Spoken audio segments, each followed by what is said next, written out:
আলাইকুম রহমতুল্লাহ। 4 নং বোর্ডে আমাদের আরো একজন প্রিয় মানুষ ভাইবা দিয়ে এসেছেন, তো আমরা বাইরে থেকে ওনার অভিজ্ঞতা শুনবো।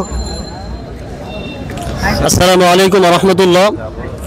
আমার নাম মুর্শিদ আলম, আমি সাতক্ষীরা জেলা থেকে এসেছি। আমার আজকে ভাইবা পরীক্ষা হয়েছে 4 নং বোর্ডে, পরীক্ষা হয়েছিল 3 নম্বর বোর্ডে। প্রথমে অনুমতি নিয়ে প্রবেশ করলাম, করার পরে স্যার বসতে বললেন, তারপর বসলাম। বসার পরেই স্যার জিজ্ঞাসা করলেন যে আপনি কোন বিষয়ে লেখাপড়া করছেন। আমি বললাম যে কামিল বিষয়ে। তা বললো কোন সাবজেক্টে? আমি বললাম হাদিসে। তারপর যে ওস্তাদ ছিলেন তার কাছে বললেন যে আপনি প্রশ্ন করেন।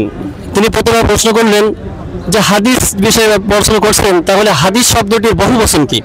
তখন আমি বললাম সুন্দর করে আলহামদুলিল্লাহ হাদিস। তিনি বলেন মাশাআল্লাহ। তারপরে আমাদের যে রিটেন যে প্রশ্ন আছে হাদিসের ইবারত পড়তে বললেন আমাকে, যে আপনি শুরু থেকে পড়েন। আবু হুরায়রা রাদিয়াল্লাহু তাআলা আনহু পর্যন্ত পড়ার পরে বলতেছে ক্বালা আতা আরাবিয়্যুন নাবিয়্যা, যেই পড়ছে বলছে থামেন, এই নাবিয়্যা আপনি জবর কেন দিলেন? তখন আমি বললাম যে এটা মাফুল হওয়ার কারণে জবর হয়েছে। তখন বললেন মাশাআল্লাহ। তারপরে বললেন সাল্লাল্লাহু আলাইহি ওয়াসাল্লাম, এই সাল্লাল্লাহু এই হায় আপনি কেন পেশ দিলেন?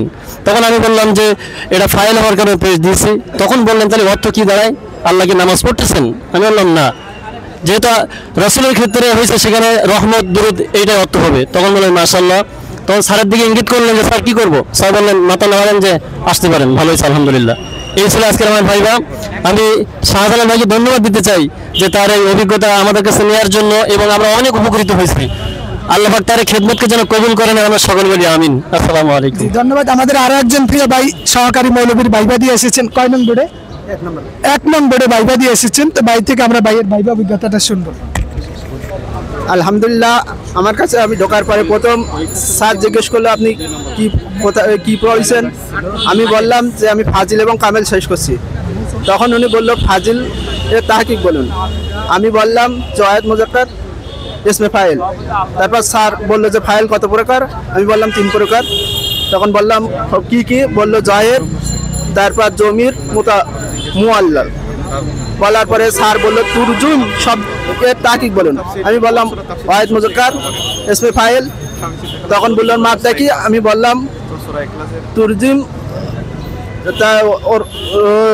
তারপরে ফাজিলের মাদ্দা শুনলো, আমার কাছে জিজ্ঞেস করলে আমি বললাম ফা দদ লাম। এই বলে স্যার বললো যে আপনি আসেন। জি ধন্যবাদ ভাইকে ওনার অভিজ্ঞতা শেয়ার করার জন্য।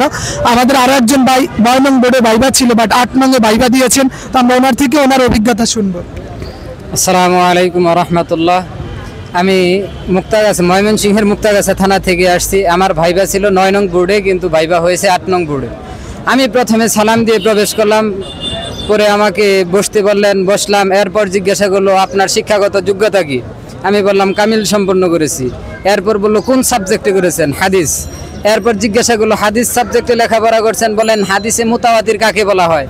এরপরে বললাম। তারপর বলতেছে ফেলে মুজারেকে এরা প্রদানকারী হরকত কয়টি? এরপর জিজ্ঞাসা করলো ইয়া ফাহালু এর মধ্যে কোন প্রকারের এরাব ব্যবহার করা হয়েছে? এরপর আমাকে জিজ্ঞাসা করলো যে মোট আমেল কয়টি? পরে আমাকে আরেকটা গ্রন্থ সহ জিজ্ঞাসা করলো যে শরহে মিয়াতে আমেল মানে কি 100 আমেলের ব্যাখ্যা, এই সম্পর্কে জিজ্ঞাসা করলো। তারপর বললো ধন্যবাদ, আসেন, আসসালামু আলাইকুম।